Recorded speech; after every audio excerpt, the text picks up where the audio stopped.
Yeah, so actually I'll go back to yesterday. I want to kind of apologize. I didn't give Hurley their credit yesterday. They played a hell of a game yesterday against us. The way those guys competed, kind of got caught up in the moment, didn't give them their due. So I want to make sure I give them their credit for getting here and how they competed yesterday in the game that we got to play against them. So my mom and dad raised a better guy than that I can got to make sure I give credit where credit's due. Congratulations to Randolph. They are a heck of a team.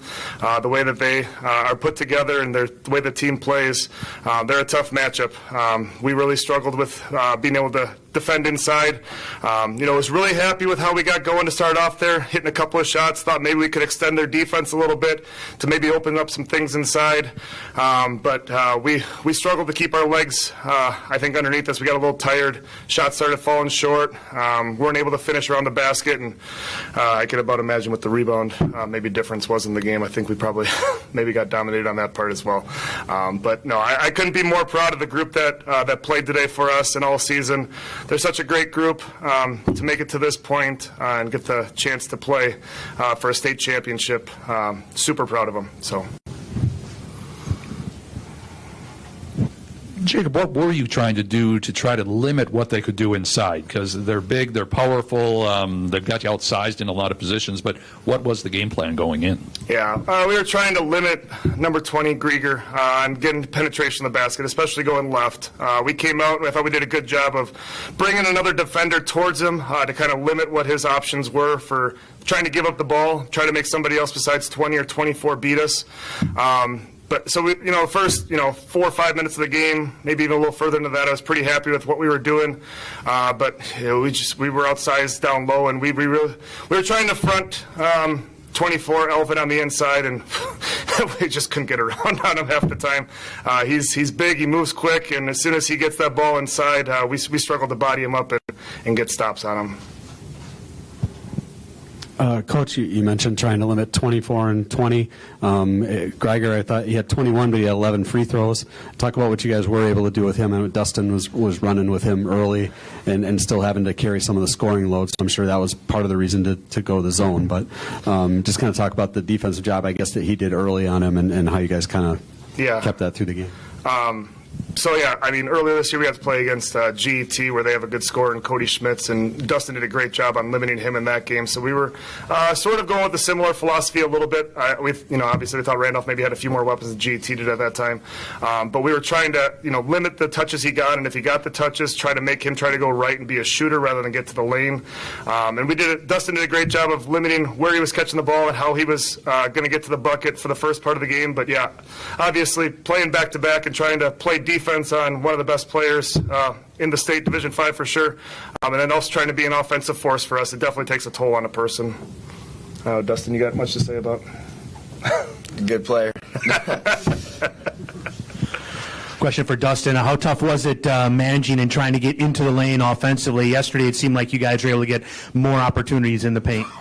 Yeah, this was a big team. They were long, too. Up top, down low, they were big all around. So getting into the lane, it was hard. We could get into the lane, but even when we got into the lane, it was hard to get the shot up and around them. Yeah, Jacob, it seemed like you hurt your own offense a little bit, too. A lot of passes inside, trying to wedge it between defenders. Was that it, trying to draw defenders up and then dish down to cutters, or were just bad decisions at that point? Yeah, some of both or whatever. Trying to see things and make things get there too quickly at times. We were trying to get them into some ball screens where we thought maybe their bigs couldn't defend as well. But they did a good job of really sinking their defense on help side situations, trying to force passes in there, and they were picking them off. And we didn't do a good job of using fakes or looking away and trying to bounce past the ball in there. We were trying to just force it at times. Maybe if we had another day or so to prepare, maybe we could have done a little bit more, but not going to complain. Just happy with how the kids played overall. Yeah, Coach, you have a great group of seniors, very unselfish. What are you going to remember most about them and this team as a whole? Yeah, they're a great group, a special group for me. Took over 4 years as the head coach, and so a couple of those kids were on the team. We came back to state in 2019. 2 of those kids have been 3-year starters for me. They're just great role models, not only for the players in our program, but our community. Great leaders to the younger kids, and they all get along so well, a tight-knit group. We got to do some cool things this year. We had a holiday tournament up in Wausau we got to go to and had a great time playing laser tag and things like that up there, and playing on the Cross Center. A lot of close games that we got to play in and compete and finish. But yeah, just the great people they are, and hopefully they come back and help out our younger kids continue in the future. I'm sure they will. And Jacob, when do you think the last time might have been that Tanner Jones takes 8 shots and none of them somehow go in? Is that right? Took 8 shots and didn't make any? Yeah, probably been a while. A couple of those probably trying to force situations, pretty deep threes, trying to make things happen for us. The fire in that kid, he'll probably want to get in the gym when we get back today and try to get some shots up again. Yeah, hopefully it's the last time it happens for him, but, glad it got to happen in a state championship game, make him hungry hopefully next year to come back and have a better performance on it. But Joe, I mean, he's a very good scorer, but the things he does for us defensively sets a tone. The way he facilitates the ball, for a kid who's 5'9", 5'10", how strong he is in his competitiveness. He's such a great athlete, and not the way he plays, just love it. So,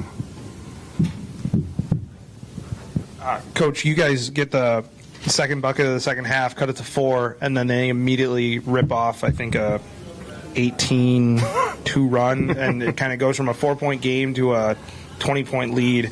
Just how huge was that stretch, just them being able to really counterpunch right back out of the break? Yeah, we just couldn't get a lot of shots to fall. We were trying to get inside, and we were, thrown off with trying to get some finishes inside. It wasn't easy trying to get looks to the inside there. Trying to be a little bit aggressive defensively. Struggled to be able to do that a little bit. They're a good team. We don't have a lot of guys the size of 24's legs on the team, so. Dustin, take me to the locker room at halftime. What was the vibe like after Ashton hits that 3-pointer from the corner?